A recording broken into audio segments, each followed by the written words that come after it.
A new subscriber. Welcome, Robert. What are your thoughts on Jordan Peterson's theory of religion as expression of archetypes? Of Jungian archetypes. I think that his book's Maps of Meaning is a really interesting book. It's a little tough to read. It's a very dense volume. Jung's notion of the collective unconscious and the commonality of humanity with regard to religion, I think there is some truth to the idea that you see certain narratives that crop up in virtually every religion. And there's some scientific basis to this, that the human brain seeks a deity, that the human brain seeks God.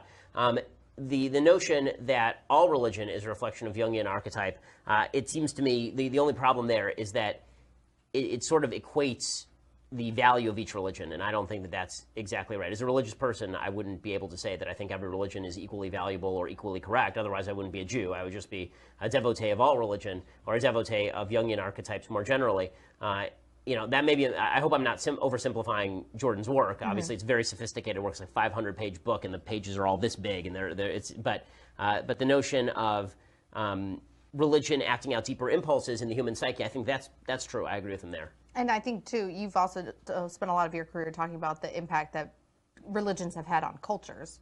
Well, 100%. I mean, the fact is that, as I say, my new book, some of it's going to be on the impact of Judeo-Christianity and its value system on Western civilization. In fact, I made this argument to Sam Harris when we were sort of discussing/debating the other night. I think that podcast is coming out in a couple of weeks. I heard it was pretty fun. It was really interesting. So one of the key conversations was exactly this. I was saying to Sam, your entire worldview, your entire belief system is, it's atheist, both its atheism and its belief in a moral system are outgrowths of a Judeo-Christian foundation. And Sam didn't really want to grant the point, but it's, my opinion, pretty obvious that that's the case, because obviously his hierarchy of values is very similar to my hierarchy of values, and we come at it from completely different religious points of view. So that means that there is a culture that has inculcated a lot of the religious values that I hold dear, and that impacted Sam as well. Interesting.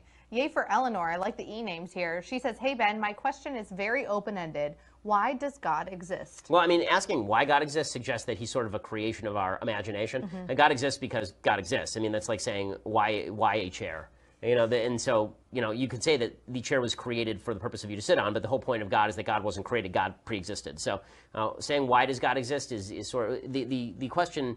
If you want to make it more interesting, you would say, why, from a human perspective, must there be a God? And the answer to that is that without a God, it's very difficult to imagine the notions of choice, hierarchy of values, free will, why reason should matter, the notion of a morality that supersedes time and place. How do you get past the historicism of saying that every moral question is an outgrowth of the society of the era?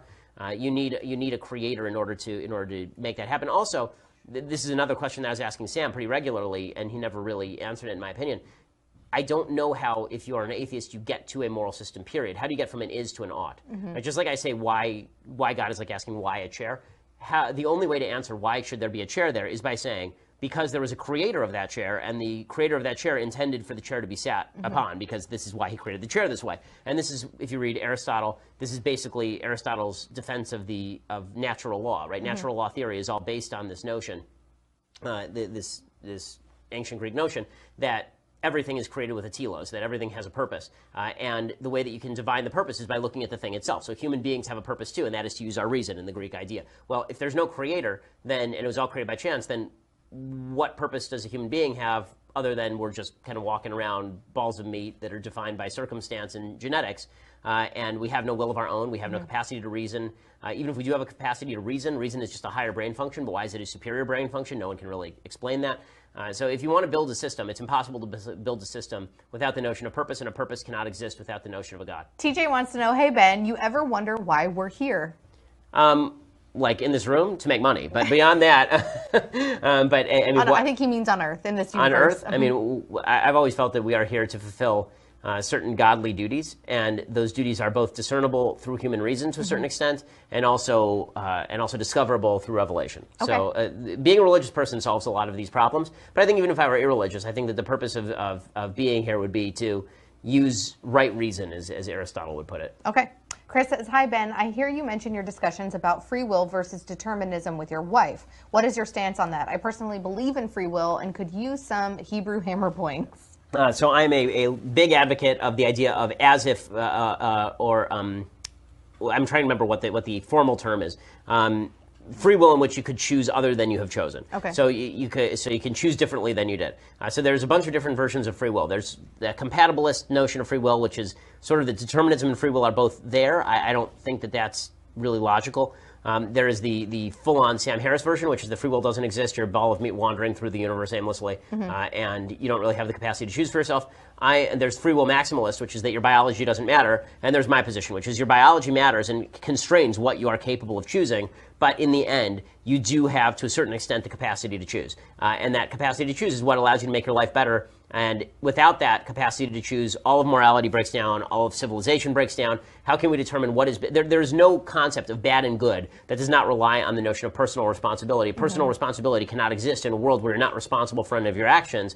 Basically, some firing in your neurons is responsible for all of your actions. So free will is not only a requirement for civilization, I think it is a truth, and I think that people like to call it an illusion. And I've asked this to people, including Sam, who are on the determinist side, which is, so why are we sitting here? Like, other than we were just, I guess, forced to be here by circumstance, I guess we might as well enjoy it. What exactly compels people to come out to a theater and watch? What compels people to think about ideas?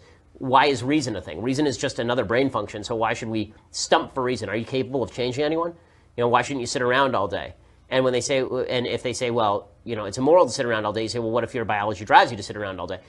I think that the human brain, let's say, for example, the determinists are right.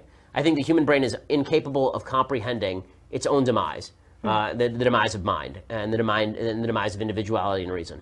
Okay. Jared is in Phoenix, I'm guessing, and he says, hey, Ben, I'm waiting for marriage before I have sex. How do I find a girl that does not only want to have... Oh, how do I find a girl that does not only want to have sex? I'm in college. Okay, so first of all... I think that end part is, really sad. Right, he's like, it's a no man's land. I'm in college. Okay, so first of all, good for you, Jared. I have not found it to be the case that women in college are desperate for sex. I think this is a male fantasy that women are constantly desperate for sex all the time. Or Seth Rogen, Zac Efron movies. Right. I mean, if only it were so, says every man ever.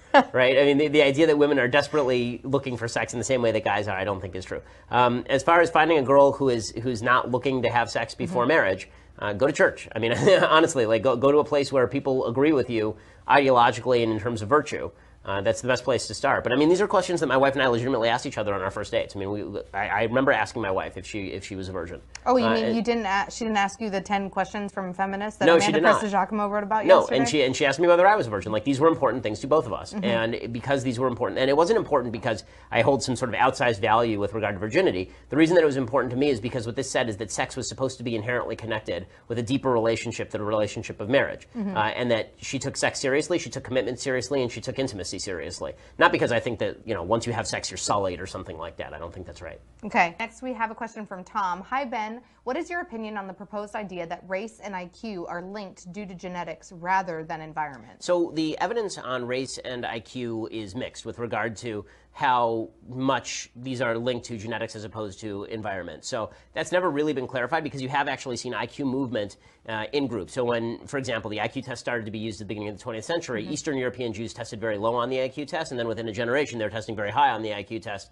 A lot of it has to do with education. A lot of it has to do with how well you speak the language. And also it depends when you're taking the test. So IQ tests are quite variable. A lot of the time, people take IQ tests when they're 3 or 4 years old, and those are not predictive. It's only when you get to 7 or 8 years old that IQ tests are actually predictive. And of course, it's necessary to point out that even if there was a group that had a lower IQ than another group, that does not speak to individuals within the group and where they fall in the IQ chart, because individuals are individuals, group metrics are group metrics. So it doesn't really say a lot for what policies should be, even if there were differentials in IQ among various groups, whether you're talking men or women or whether you're talking racial groups. So any group that you pick, there's going to be some IQ differential because the people in it are not identical, and the chances that it averages out exactly the same are relatively low. But that said, the attempt by some to basically say that discrepancy in America or in any other country are generally caused by IQ difference, as opposed to, for example, culture. I think that's a difficult road to hoe, just because IQ does not directly correlate with income beyond a certain point, for example. Okay, interesting.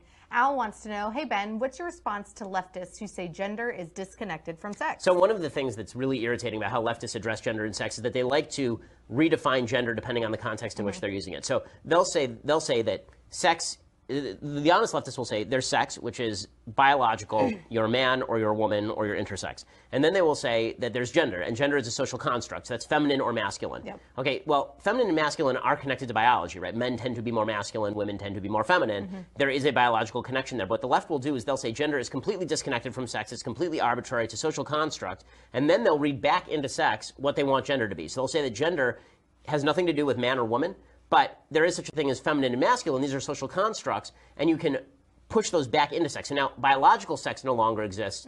A biological woman who identifies as a gendered man is actually a biological man, right? This is the way that the left likes to treat this, and it's insane. I mean, you can't conflate these terms. If you want to say that there are certain elements of societal constructs that are clearly socially constructed, like, for example, garment wear to a certain extent, then that's fair. But if you want to say that it's not biological, like feminine and masculine attributes are utterly disconnected from sex, biological sex, there's no scientific backing for that whatsoever. Especially when it relates to hormones. Oh, for sure. I mean, again, it's such a bizarre world where doctors are being misinformed about the sex of their patient because the patients are being asked gender. Like, this actually happens on a relatively frequent basis, where a doctor will enter a room.